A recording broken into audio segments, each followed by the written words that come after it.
জীবননগরে বিএনপির লোকজনের সঙ্গে সংঘর্ষে জামায়াত নেতার ভাই নিহত হয়েছেন। এছাড়া উভয় পক্ষের অন্তত ৫ জন নেতাকর্মী আহত হয়েছেন।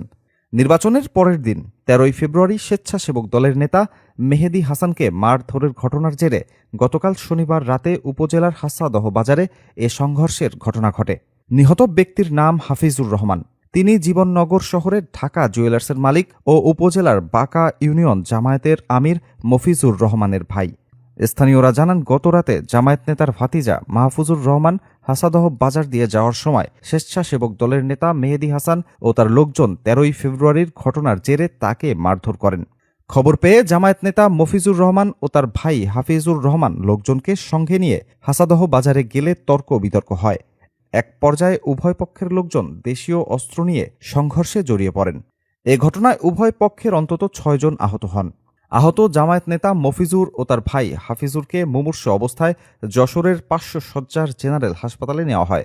সেখান থেকে রাতেই ঢাকা নেওয়ার পথে দিবাগত রাত ২:৩০টার দিকে হাফিজুর রহমান মারা যান। মফিজুর ঢাকার একটি হাসপাতালে আইসিইউতে চিকিৎসাধীন। এ ঘটনায় শনিবার রাতে এলাকায় চরম উত্তেজনা দেখা দেয়।